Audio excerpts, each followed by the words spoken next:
Meio ambiente, porque ele é um alvo constante de ações que promovem uma verdadeira devastação no maior patrimônio da humanidade. Aposentadoria. Você sabe quais os tipos de benefícios em vigor hoje? Então fique ligado, está no ar a revista eletrônica que mostra o que é direito meu, direito seu. Você precisa saber para fazer valer.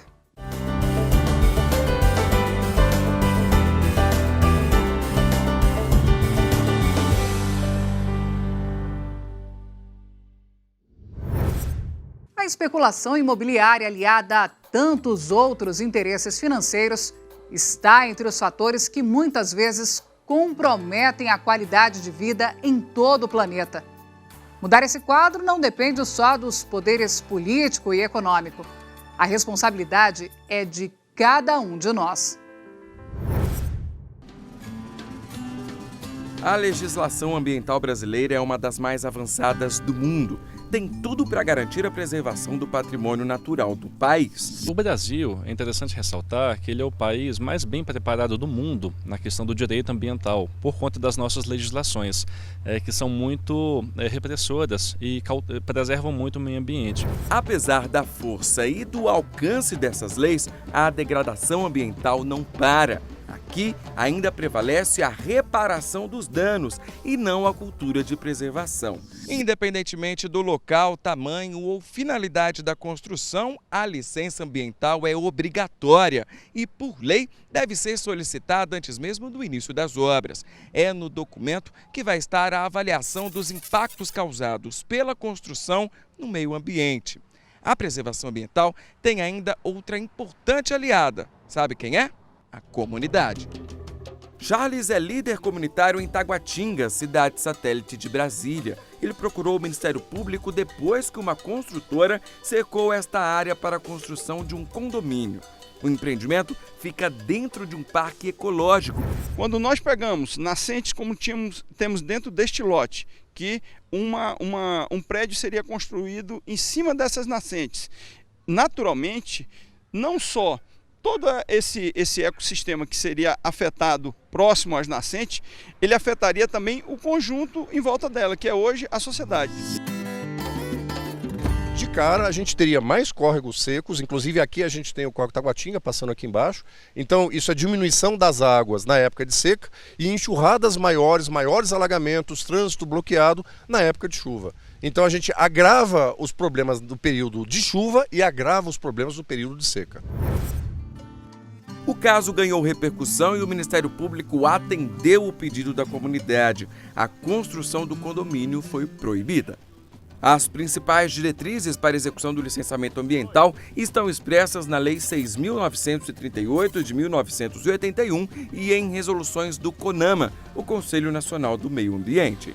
A licença ambiental surge como uma importante medida que prioriza os menores impactos possíveis ao meio ambiente, por meio de regras que formam uma avaliação rigorosa. Márcio, para o licenciamento ambiental, leva-se em consideração o quanto o empreendimento pode gerar de líquidos poluentes, resíduos sólidos, poluição do ar e sonora. E agora você vai conhecer um exemplo do que não se deve fazer. Na região com o metro quadrado mais caro da capital federal, mansões e empreendimentos milionários ocupam a orla do Lago Paranoá e quem paga a conta é o meio ambiente. Nascido do velho Paranoazão e rios afluentes, o Lago Paranoá foi criado em 1959 para amenizar o clima seco do Cerrado. Em pouco tempo, a exuberância da natureza teve que dividir espaço com os contrastes da desigualdade social. De um lado, gente que procura abrigo debaixo de pontes. Do outro, empreendimentos que parecem sair da tela do cinema. Grande parte dessas construções são irregulares e estão colocando em risco um dos maiores cartões postais de Brasília. Por lei, toda a orla do Lago Paranoá em Brasília tem que ter acesso livre a toda a população. Mas, de acordo com o Ministério Público, cerca de 95% dos 80 quilômetros de extensão do contorno são ocupados por construções irregulares, impedindo que as pessoas aproveitem o espaço. Ainda de acordo com o MP, mais da metade das casas da margem ocupam o dobro do espaço registrado em cartório. Algumas até invadem 9 vezes o espaço permitido por lei. Uma das construções irregulares é essa, que impede até mesmo o avanço da pista de Cooper. Eu gostaria de andar 1h30, 2 horas, ocupando toda a faixa do lago e não posso fazê-lo.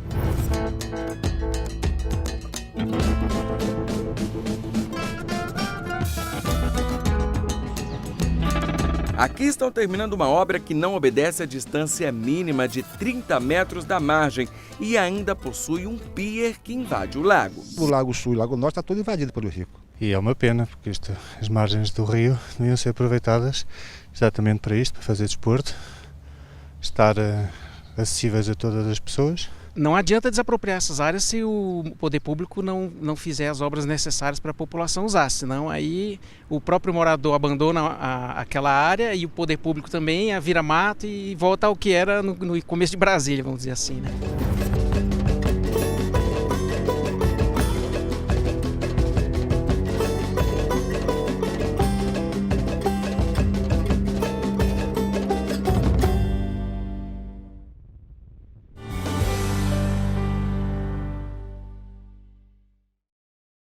Você está sempre conectado ao Facebook? Nós também. Atualizamos a página do STJ o tempo todo.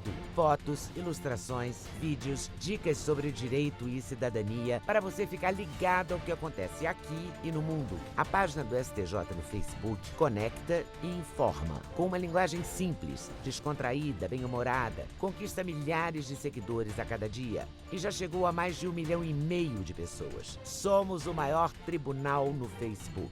Espaço interativo. Aqui você pode conhecer melhor seus direitos e ainda participar de promoções, sorteios e jogos. De qualquer lugar você acessa as decisões que mudam o curso do país e saem das salas de julgamento e chegam até onde você está, em casa, no trabalho, em qualquer lugar. Acesse facebook.com/STJ Notícias. Superior Tribunal de Justiça, o Tribunal da Cidadania.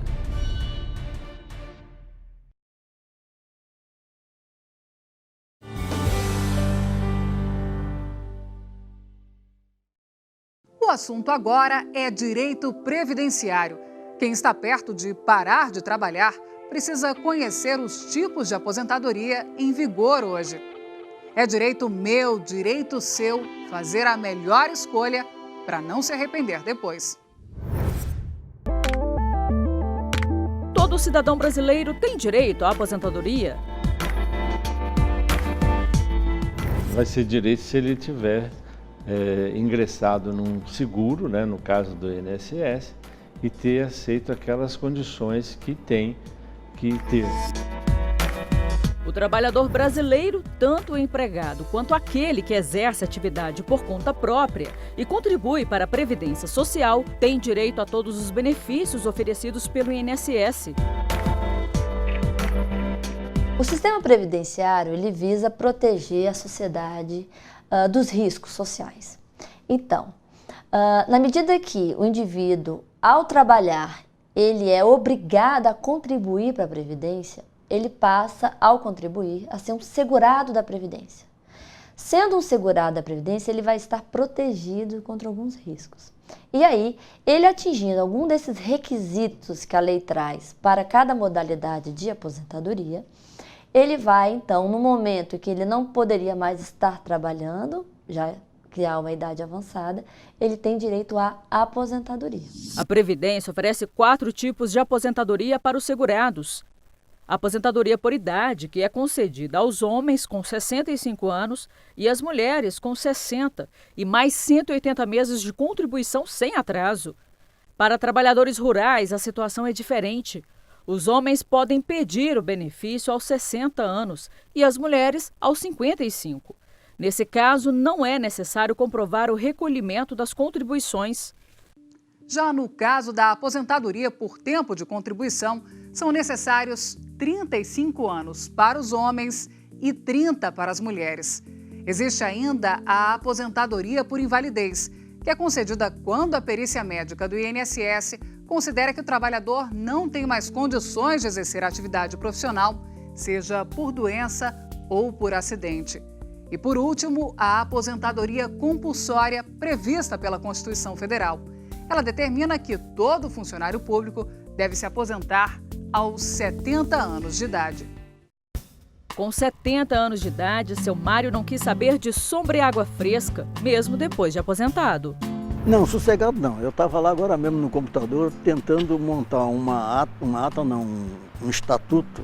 Seu Mário se aposentou em 1998 por tempo de contribuição, mas na época ficou atento a uma nova opção: um seguro previdenciário adicional, conforme a necessidade do beneficiário. É a Previdência Complementar. Hoje eu tenho uma complementação salarial porque em 1982, 83, 84 a gente já começou a se unir e brigar por isso. Tem que ter uma previdência complementar. Com a migração dos trabalhadores do campo para a cidade, foi preciso adequar os benefícios para quem trabalhou nos dois setores, com direito à aposentadoria por idade, mista ou híbrida.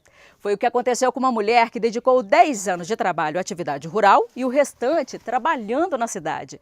Quando ela completou 63 anos, ela pediu a aposentadoria. No STJ, o INSS alegou que o pedido do benefício foi solicitado quando a contribuinte já trabalhava na cidade e, por isso, deveria obedecer às regras da atividade urbana. Além disso, tentou justificar que não poderia considerar o trabalho rural sem o recolhimento das contribuições.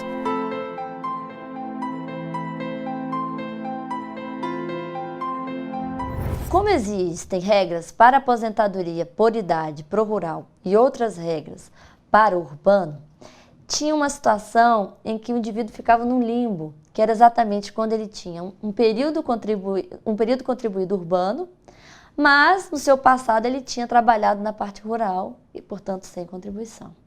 E aí é o que a gente chama do período híbrido, né? Tem um período trabalhado na parte rural e outro na urbana.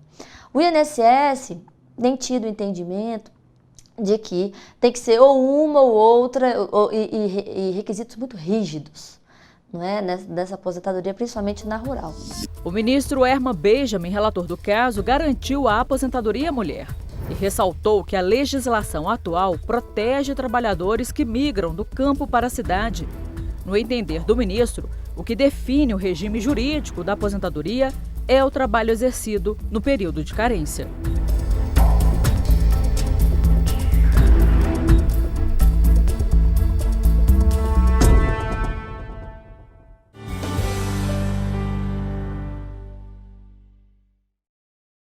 Você está sempre conectado ao Facebook? Nós também. Atualizamos a página do STJ o tempo todo.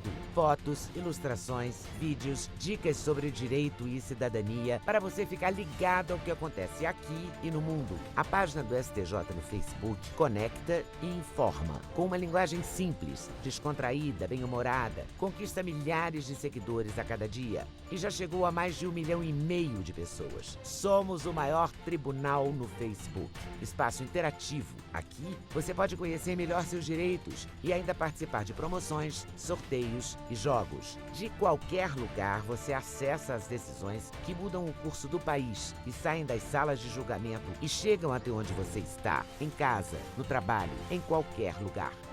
Acesse facebook.com/STJ Notícias. Superior Tribunal de Justiça, o Tribunal da Cidadania.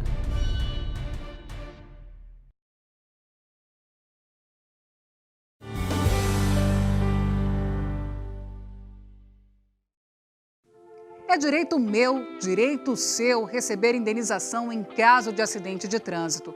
É o seguro obrigatório, que pode ser utilizado para cobrir despesas médico-hospitalares, invalidez permanente e até morte.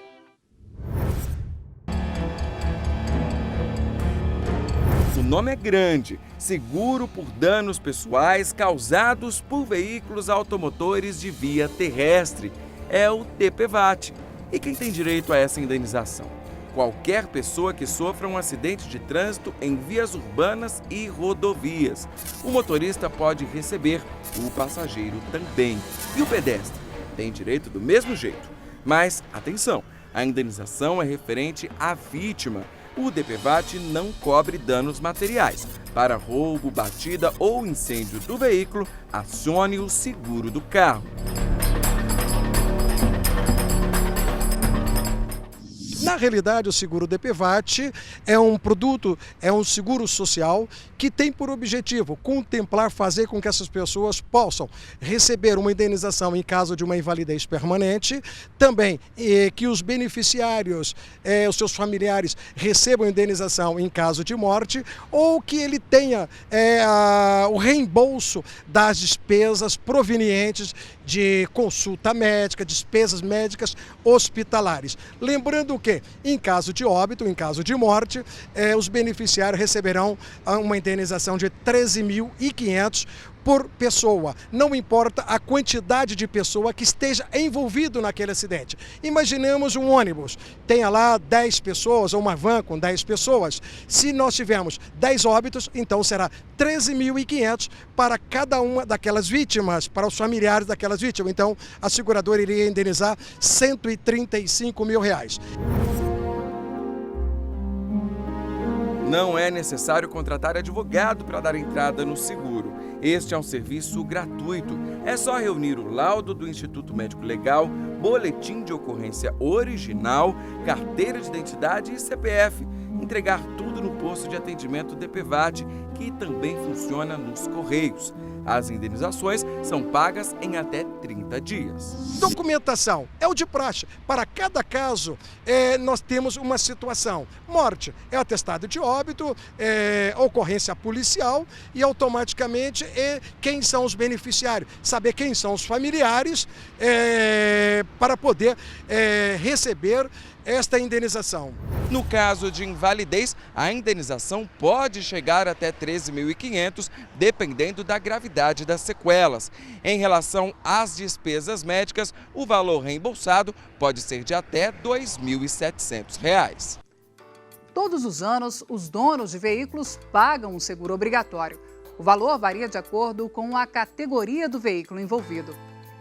Para carros de passeio, a taxa passa de R$ 100. Para caminhões e caminhonetes tipo picape, R$ 110. Para motocicletas, o DPVAT é de quase R$ 300. Ônibus e micro-ônibus, R$ 396.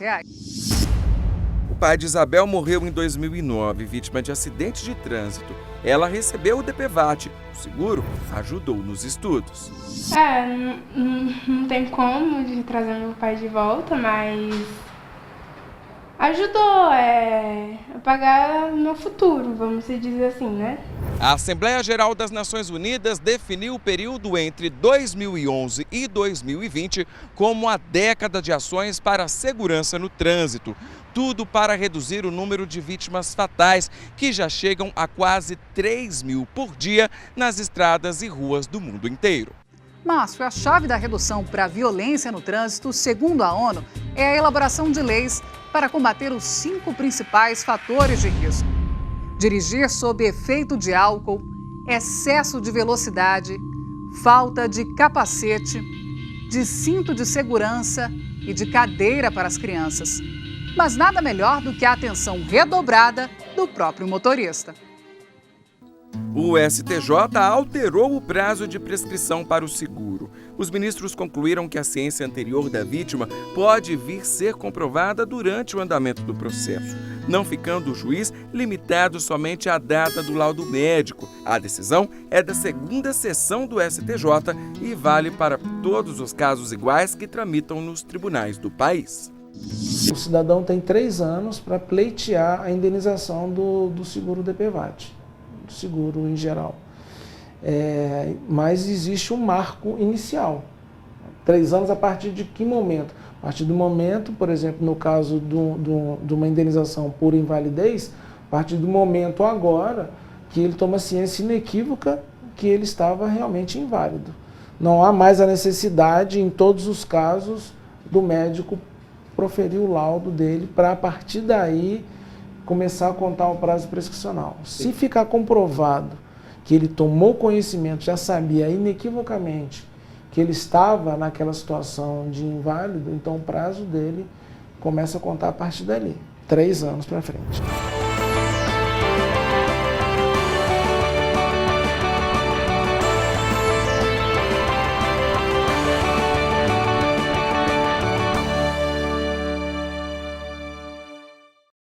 O assunto agora é direito de família.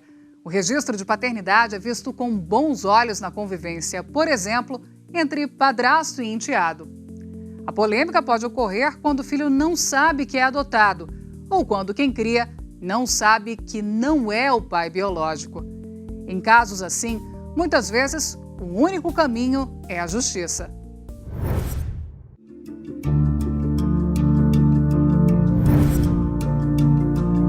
Pegamos uma carona no táxi do Wellington para contar a história dele. Quando tinha 2 anos, os pais se separaram e ele saiu de Manaus para Brasília com o pai. 1 ano depois, o pai voltou para a cidade natal e ele ficou com os avós paternos de 80 anos. Aí o tio se sensibilizou com a situação e resolveu cuidar dele como filho. Eu vim com a ideia de que meu pai viesse para me apresentar, vamos dizer assim, para minha avó, né? Essa foi a história que eu fiquei sabendo depois. E eu fiquei morando com ela um certo tempo. E com 7 anos, mais ou menos, eu fui morar com esse meu tio e essa minha tia. Com 15 anos saiu minha adoção, né? Da minha vontade também. Sou feliz, assim. Se eu tivesse ficado por lá, na minha terra, talvez eu não tivesse as oportunidades que eu tive aqui. Para conhecer melhor essa história, fomos até o trabalho do Deusdete, pai do Wellington. O tio que virou pai contou que pediu aos avós do menino para que o garoto fosse morar com ele e com a tia, e assim passasse a conviver com a nova família e com crianças da idade dele. Seu Deusdete aceitou dar uma volta no táxi do filho e explicou como foi o processo de adoção e registro de paternidade. Quando o curador de menor de Lusiânia foi lá em casa, conversou com o Wellington, conversou com os meninos, conversou com a gente e ele falou, olha, o melhor para o Wellington agora, nesse momento, é legalizar o que realmente acontece. Apesar de constar na certidão de nascimento o nome do genitor e da genitora, quem cuida, quem está o tempo todo com eles são vocês dois. E quando o processo veio aqui para Brasília, o Wellington foi chamado, né, Wellington? Na época ele estava com uns 12 anos. Aí o juiz já escutou ele, a vontade dele, né, pesou bastante o que ele pensava, o que ele queria, conversou com a família toda, né, também, e então ele passou de sobrinho a filho.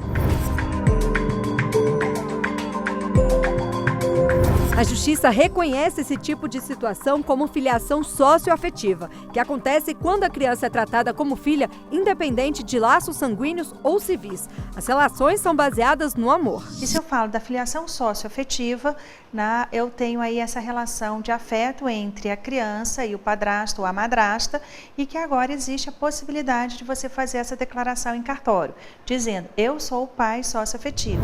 É importante deixar bem claro que é proibido registrar o filho de outra pessoa. Quer dizer, Poliana, ninguém pode ir ao cartório e alegar ser pai ou mãe de uma criança sem ser verdade. Kátia, é assim mesmo. Registrar um filho como se fosse seu, sem ser a mãe ou o pai biológico, é crime de falsidade previsto no Código Penal. O que pode, desde abril de 2009, com a alteração da Lei de Registros Públicos, é o enteado adotar o nome da família do padrasto ou da madrasta. Para isso, no novo documento, essa mudança precisa constar como sendo uma filiação socioafetiva. Se para registrar uma criança tem suas regras, para anular é ainda mais complicado. Em um caso que chegou ao Superior Tribunal de Justiça, o homem só conseguiu cancelar o registro de paternidade, pois havia sido enganado pela mulher. Ela afirmava que o filho era dele. Então, para modificar ou revogar, somente através de ação judicial. Verificado que mesmo não sendo o pai biológico, mas esse filho assumiu o status da posse de filho, ou seja, ele é conhecido como filho, ele se sente como filho nesse seio desta família, o pedido de anulação não deve ser deferido, tendo em vista que deve prevalecer o melhor interesse da criança. Em outro caso analisado no Tribunal da Cidadania, um homem que também pediu anulação de paternidade não teve sucesso. Na época, os ministros entenderam que o registro não poderia ser desfeito porque o homem sabia que a criança não era dele e mesmo assim aceitou dar o próprio sobrenome a ela. Porque a questão do nome, é uma questão de estado da pessoa, traria grandes prejuízos para a formação dessa criança. Ela teria, primeiro, a perda do seu pai registral, do seu pai conhecido socialmente, né? Traria a retirada de sobrenome, perderia toda a sua origem familiar ao qual ele já está habituado. Então, isso traria grande prejuízo para o menor, né? Dessa forma, tem que se prestigiar a criança.